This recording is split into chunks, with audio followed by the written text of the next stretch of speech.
નર્મદા જિલ્લાના સાગબારાના ખેડૂતો ચાલુ વરસાદે ધરણા ઉપર બેઠા છે। સવાલ એ થઈ રહ્યો છે કે સાંસદ મનસુખ વસાવા વારંવાર વાત કરે છે કે મેં રજૂઆત કરી છે, ધરણા કરવામાં આવ્યા હતા ત્યારે પણ તેઓ ગયા હતા, પણ સવાલ એ છે કે સાંસદની વાત કેમ કોઈ સાંભળતું નથી।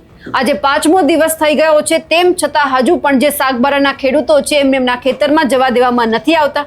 સામે પક્ષે જે ઉમરપાડાના ખેડૂતો છે તેમણે પણ એક બેઠક બોલાવી હતી।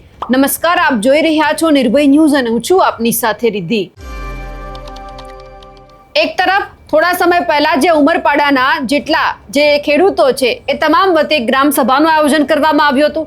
વર્ષો પહેલાની આ વાત છે કે જે ગ્રામ સભામાં એવો ઠરાવ કરવામાં આવ્યો કે આપણે જે સાગબારાના ખેડૂતો છે એમને ખેડાણ કરવા માટે દઈએ, પરંતુ હવે જે આ ગ્રામ સભામાં નિર્ણય કરવામાં આવ્યો હતો એ તમામ બાબતે ખેડૂતો ફરી ગયા અને હવે ક્યાંક કહેવામાં આવ્યું કે જે સાગબારાના ખેડૂતો છે એ તમામ બાબતે જે વન વિભાગના જે અધિકારીઓ એવું કહી રહ્યા છે કે ઉમરપાડાના ખેડૂતો માનવા તૈયાર નથી કે આવો કોઈ ઠરાવ થયો હતો, એટલા માટે હવે જે સાગબારાના ખેડૂતો છે એમને ખેતરમાં જવા દેવામાં નથી આવતા અને આ મામલો દિવસે ને દિવસે ઉગ્ર બની રહ્યો છે। પણ સવાલ એ થઈ રહ્યો છે કે સતત 5 દિવસ થઈ ગયા છે, 5 દિવસથી ધરણાનો કાર્યક્રમ ચાલુ છે, વરસાદ ચાલુ છે, ચાલુ વરસાદે ધરણા કરવામાં આવી રહ્યા છે। સવાલ અત્યારે સીધો જ સાંસદ ઉપર થઈ રહ્યો છે કે માત્ર વાત કરવી, રજૂઆત કરવી એમના થકી કંઈ થતું નથી। જ્યારે તમને પરિણામ મળે છે ત્યારે જ એવું માનવામાં આવે છે કે તમે જે બોલ્યા છો એમનું કંઈક નિરાકરણ આવ્યું। અનેકવાર નિવેદન આપવા મનસુખ વસાવાએ ધરણા કર્યા હતા, જે ત્યારે તેઓ પણ ત્યાં બેઠા હતા લોકોની સાથે, ખેડૂતોની સાથે। લીલાબેન વસાવા છે તેઓ ક્યાંક ભૂખ હડતાલ ઉપર ઉતર્યા છે, પણ સવાલ એ છે કે આ બધું કરવાથી શું ખેડૂતોને એમના ખેતરમાં જવા દેવામાં આવે છે? સતત 5 દિવસ વીતી ગયા છે, તેમ છતાં સરકાર કંઈ સાંભળવા તૈયાર નથી। જો સરકારે સાંભળવું જ હોય તો અત્યાર સુધી ક્યાંક જે આ પ્રશ્ન છે નિરાકરણ આવી ગયું હોય, ખેડૂતો એમના ખેતરમાં જઈ શક્યા હોય, ખેડાણ ચાલુ કરી દીધું હોય, પણ એવું કંઈ જ થતું નથી। એટલે સવાલ આજે સાંસદ ઉપર પણ છે કે માત્ર બોલે છે પણ એમનું કેમ સાંભળવામાં નથી આવતું।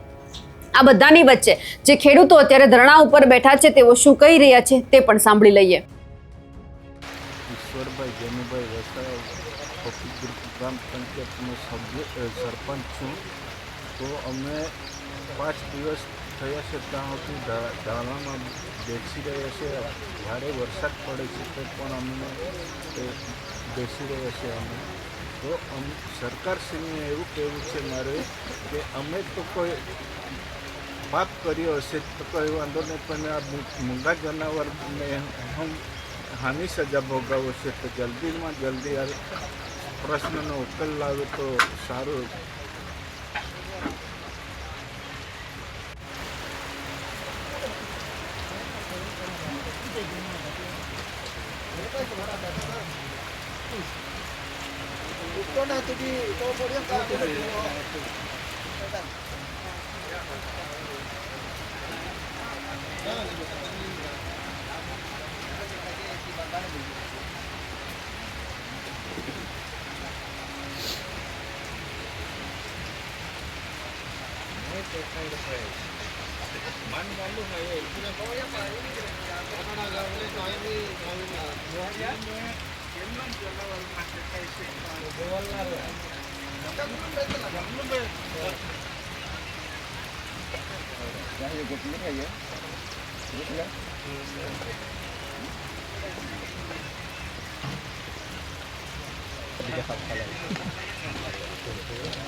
ઈશ્વરભાઈ જેનુભાઈ વસાવા, ફકીરપુર ગ્રામ પંચાયતનો સરપંચ છું।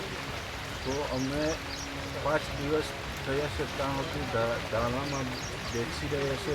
ભારે વરસાદ પડે છે તો પણ અમને બેસી રહ્યા છે અમે। તો સરકારશ્રીને એવું કહેવું છે મારે કે અમે તો કોઈ પાપ કર્યો હશે તો કોઈ વાંધો નહીં, પણ આ મૂંગા જનાવરને હાની સજા ભોગવવો છે તો જલ્દીમાં જલ્દી આ પ્રશ્નનો ઉકેલ લાવે તો સારું.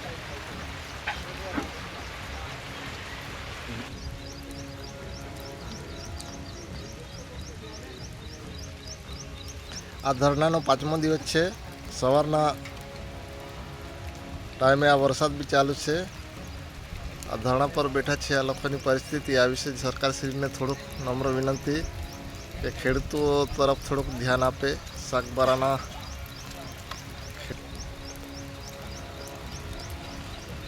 જોઈ શકો છો.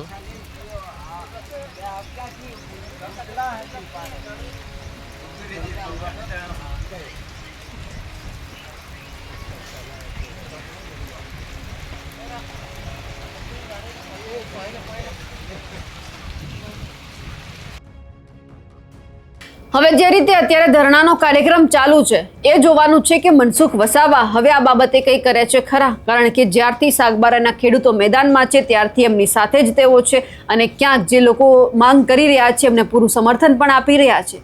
પણ હવે જોવાનું છે કે પરિણામ ક્યારે મળે છે. અમારા અહેવાલને લઈને આપનું શું માનવું છે કમેન્ટ કરીને ચોક્કસથી જણાવજો. સાથે જ અમારી નિર્ભય ન્યૂઝ ચેનલને લાઇક, શેર અને સબસ્ક્રાઇબ કરવાનું ભૂલશો નહીં. નમસ્કાર.